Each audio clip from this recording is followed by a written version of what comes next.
जंग के मैदान से आ रही खबरें, देशों की बयानबाजियां, बेघर हो चुके लोगों की दुख तकलीफ, युद्ध के दौरान इन सब का शोर कुछ और सोचने ही नहीं देता है। तो ऐसे में कुछ वक्त ठहर कर आइए ये देखते हैं कि इस पूरे युद्ध में क्या संभावित समाधान हो सकते हैं, जिन पर बड़े बड़े राजनेता और सेनाएं विचार कर सकती है। दोस्तों, एक्सपर्ट के मुताबिक इस युद्ध के केवल 5 नतीजे ही हो सकते हैं, लेकिन ध्यान देने वाली बात यह है कि एक्सपर्ट द्वारा बताया गया 5वां परिणाम सुनकर आप बहुत चक्के रह जाएंगे। इसको आप तो क्या हम भी नहीं सोच सकते। आइए आपको विस्तार से समझाते हैं। आइए पहले वीडियो की रूपरेखा देख लेते हैं। पहला, अगर युद्ध जल्दी खत्म हो जाए। दूसरा, अगर युद्ध लंबा चले। तीसरा, यूरोप शामिल हो सकता है युद्ध में। चौथा, कूटनीतिक हल। और 5वां, पुतिन की कुर्सी पर संकट, मतलब अगर रूस का राष्ट्रपति बदल जाए तो। कुछ समाधान तो ज़्यादा आसान दिखते हैं, तो कुछ की पॉसिबिलिटी बहुत कम दिखाई देती है। आइए एक एक करके इन सब के बारे में विस्तार से जानते हैं। पहला, युद्ध जल्दी खत्म हो जाए। एक रूस ही है युद्ध को जल्दी खत्म कर सकता है। अगर रूस ये करना चाहे तो अपने हमले तेज कर सकता है, जिसके विनाशकारी नतीजे हो सकते हैं और युद्ध जल्दी भी खत्म हो सकता है। कीव के चारों ओर बमबारी, मिसाइल हमले और साइबर हमले बढ़ सकते हैं। ऊर्जा आपूर्ति और मीडिया के माध्यमों को काटा जा सकता है। हजारों लोग मारे जा सकते हैं। ऐसी हालत में पूरी बहादुरी दिखाने के बावजूद कुछ ही दिनों में कीव रूस के नियंत्रण में आ सकता है। वहां रूस के नियंत्रण वाली एक कठपुतली सरकार का गठन कर दिया जाता है।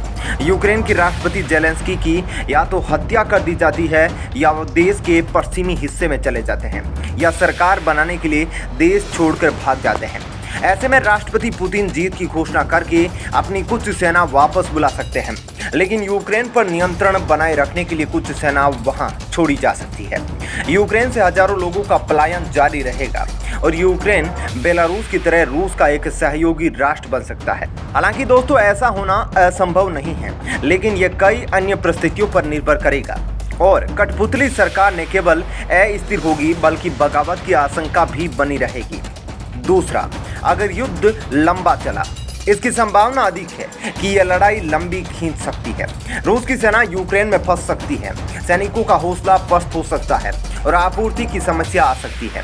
रूस को कीव जैसे शहर पर कब्जा करने में लंबा समय लग सकता है, क्योंकि वहां सैनिक गलियों में संघर्ष करते हैं। रूस से नियंत्रण के लिए शहरों पर अपना कब्जा बरकरार रखने में भी संघर्ष कर सकता है। जैसे जैसे समय बीतेगा, यूक्रेन की सेना संगठित होगी और प्रभावशाली विद्रोह करेगी। रूस को इतने बड़े इलाके में सेना भेजने में परेशानी आ सकती है। पश्चिमी देश यूक्रेन को हथियार देते रहेंगे और फिर शायद कई साल बाद संभवतः रूस में नए नेतृत्व के आने पर रूस की सेना यूक्रेन छोड़कर चली जाए, ठीक वैसे ही जैसा अफगानिस्तान में हुआ था। तीसरा, यूरोप तक फैल सकता है युद्ध। इस युद्ध के यूक्रेन से बाहर भी फैलने की आशंका है। राष्ट्रपति पुतिन पहले के सोवियत काल के और हिस्सों पर कब्जा करने के लिए माल्डोवा और जॉर्जिया जैसे पूर्व सोवियत देशों में सेना भेज सकते हैं। ये देश नेटो का हिस्सा नहीं है। पुतिन पश्चिमी देशों में यूक्रेन को हथियार देने को उकसावे की कार्रवाई भी मान सकता है। वो नेटो के सदस्य बाल्टिक देशों में सेना भेजने की धमकी दे सकते हैं। यह बहुत भयानक हो सकता है और इसमें नेटो के साथ युद्ध का खतरा है, क्योंकि नेटो के अनुच्छेद 5 के अनुसार एक नेटो सदस्य पर हमला सभी सदस्यों पर हमला माना जाता है। अगर पुतिन को यह लगा कि अपने नेतृत्व को बचाने का यह एकमात्र तरीका है, तो वो ऐसा कर सकते हैं। हम जानते हैं कि वो लंबे समय से चले आ रहे अंतर्राष्ट्रीय मानदंडों को तोड़ना चाहते हैं। यही बात परमाणु हथियारों के इस्तेमाल पर लागू होती है। हालांकि एक्सपर्ट के मुताबिक परमाणु हमले की बहुत कम आशंका है, लेकिन पुतिन को अगर लगा कि यह उनके नेतृत्व को बचाने का एकमात्र तरीका है, तो वो जोखिम उठा सकते हैं। अगर उन्हें किसी तरह यूक्रेन में हार जैसी स्थिति का सामना करना पड़ा, तो वे आगे भी बढ़ सकते हैं। अब ये सबको पता है कि पुतिन लंबे समय से चले आ रहे अंतर्राष्ट्रीय नियमों को तोड़ना चाहते हैं। ठीक यही तर्क परमाणु हथियारों के इस्तेमाल पर भी लागू किया जा सकता है। इस हफ्ते अपनी न्यूक्लियर फोर्स को हाई अलर्ट पर रखा है। चौथा, क्या हो सकता है कूटनीतिक समाधान। सभी परिस्थितियों के बावजूद क्या यह हो सकता है कि अभी भी एक संभावित कूटनीतिक हल निकले। सभी देश या केवल रूस और यूक्रेन ही इसका हल निकाल ले। संयुक्त राष्ट्र संघ के महासचिव एंटोनियो गुटेरेस ने कहा कि लड़ाई चल रही है, लेकिन बातचीत का रास्ता हमेशा खुला होता है। बातचीत चल रही है। फ्रांस के राष्ट्रपति मैक्रो ने पुतिन से फोन पर बात की है। राजनयिकों का कहना है कि बातें रूस तक पहुंचाई जा रही है और आश्चर्यजनक रूप से बेलारूस की सीमा पर रूस और यूक्रेन के अधिकारियों की मुलाकात हुई है। शायद आगे कुछ और न हुआ हो, लेकिन लगता है कि बातचीत के लिए तैयार होकर पुतिन ने कम से कम युद्ध विराम की संभावनाओं को स्वीकार किया है। राजनयिकों का कहना है कि यह महत्वपूर्ण है कि पुतिन को पता है कि पश्चिम के प्रतिबंधों को हटाने के लिए क्या करना होगा, तो अपना चेहरा बचाने के लिए एक डील की संभावना बन सकती है। अब इस संभावना पर विचार करें कि अगर यह युद्ध रूस के लिए बहुत खराब परिणाम वाला रहा तो क्या होगा। जैसे जैसे युद्ध के मैदान से शव रूस पहुंचेंगे, देश के भीतर विरोध बढ़ता जाएगा। पुतिन को लग सकता है कि उन्होंने आफत गले मोल ली है। वो आंक सकते हैं कि युद्ध समाप्त करने के फैसले की तुलना में इसे जारी रखना उनके नेतृत्व के लिए बड़ा खतरा बन सकता है। उसी दौरान चीन हस्तक्षेप कर सकता है। वो पुतिन पर हमला बंद कर समझौते की बात करने के लिए दबाव डाल सकता है।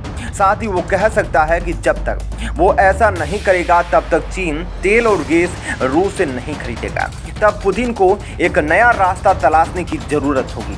इस बीच यूक्रेनी अधिकारी उनके देश में चल रही तबाही को देखते हुए निष्कर्ष निकाल सकते हैं कि जिंदगियों की इस खौफनाक तबाही से राजनीतिक समझौता बेहतर है, तो एक राजनयिक पहल से यह हल हो जाएगा। दूसरी ओर यह मान ले कि यूक्रेन क्रीमिया और डोनबास के कुछ हिस्सों पर रूस की संप्रभुता को स्वीकार कर लेता है, तो इसके बदले में पुतिन यूक्रेन की आज़ादी और यूरोप के साथ उसके संबंधों को स्वीकार कर सकते हैं, लेकिन ऐसी संभावना अभी नहीं लगती है।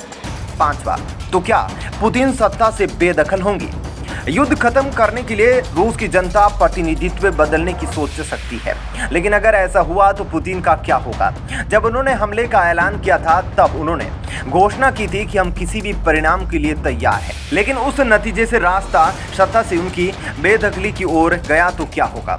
सोच से परे यह जरूर लग सकता है। फिर भी दुनिया में जिस तेजी से बदलाव देखे जा रहे हैं, तो ऐसी चीजों के बारे में भी सोचा जा सकता है। किंग्स कॉलेज लंदन में वॉर स्टडीज के emeritus professor sir Lawrence Freedman ने इसी हफ्ते लिखा था, ऐसा लगता है कि कीव के साथ साथ मॉस्को के भी सत्ता में परिवर्तन होगा।